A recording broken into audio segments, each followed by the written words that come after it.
last night. What kind of soup? It was kind of a pasta soup. It was so good. Nice. Minestrone. Oh, Really it was so good. And, Pasta fagioli. and so here we go. So I rate the games best on how many bowls of soup are they worth. Okay.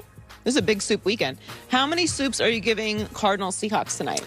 This is a classic 5 bowls of soup. You cannot do better. This is 5 bowls of soup. First of all, I get the 2 most exciting quarterbacks arguably in the league.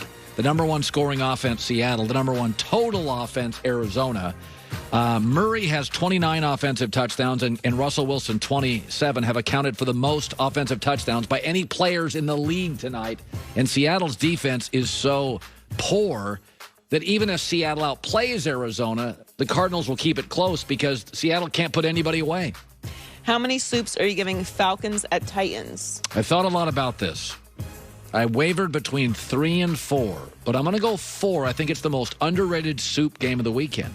Jameis Winston, remember, this team, since Raheem Morris took over, is 3-1, and the Saints are on a 6-game winning streak. Now, last year, New Orleans won these games when Breeze got hurt.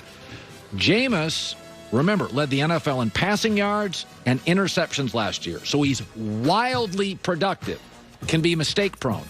But this is going to change, potentially, Tom Brady's playoff road, because if New Orleans does not win and beat Atlanta and the Bucs win on Monday night, Tommy's going to get a home playoff game potentially. Sorry, it's Falcons Saints. I'm Ron Burgundy. How many soups are you giving Patriots Texans?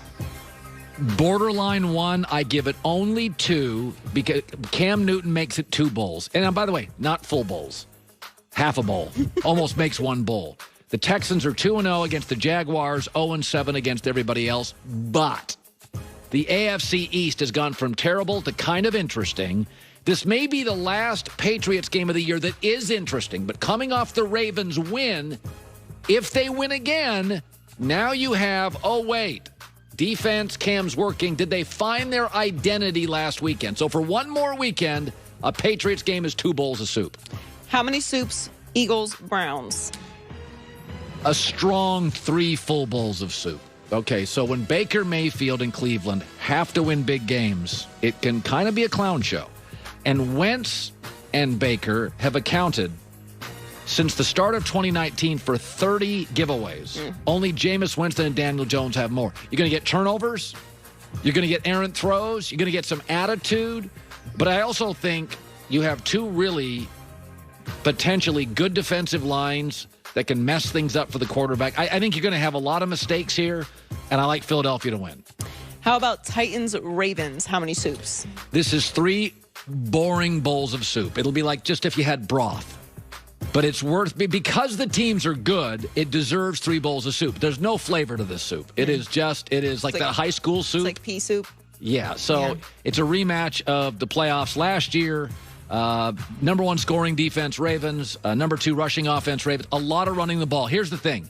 Please consume your soup quickly because these teams run the ball and the game will be over in 2 hours and 12 minutes. So get to the soup early and finish it quickly.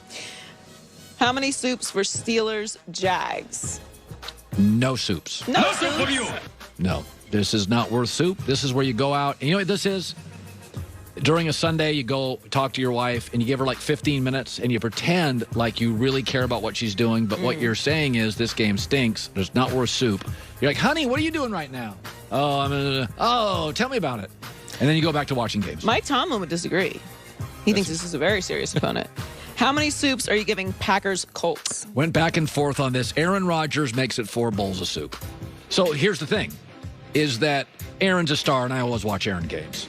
They don't stop the run particularly well. And last week against the Titans, the Colts ran it well. Also, the Colts have some extra time to prepare. Well-coached teams usually are aided by extra time to prepare.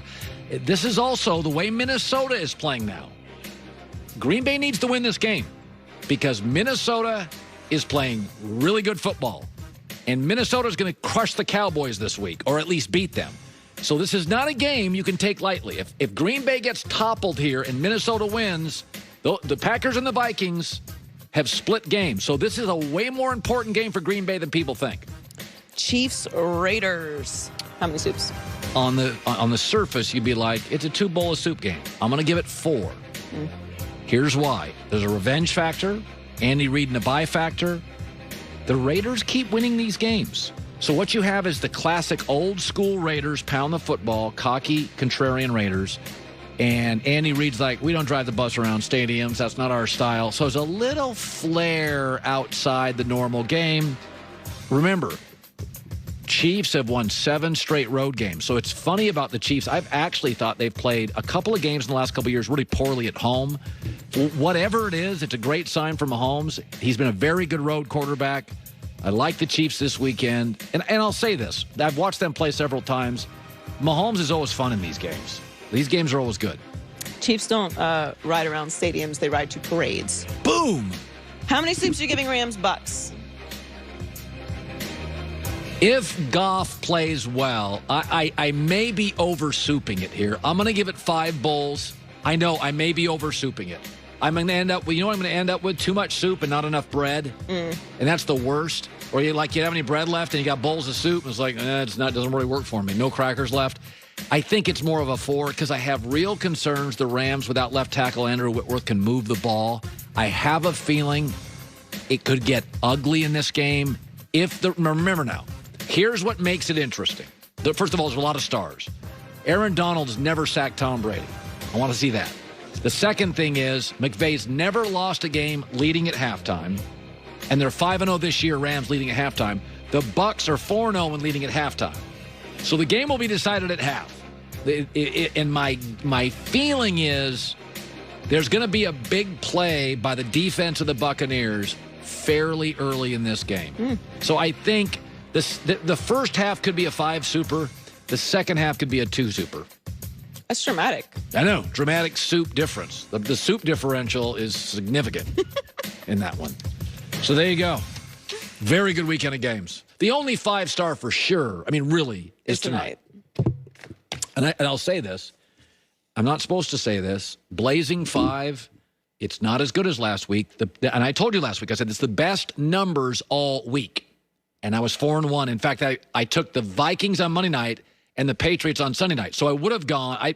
Last week I went 7-1 on my picks that I bet. Last week was a great week.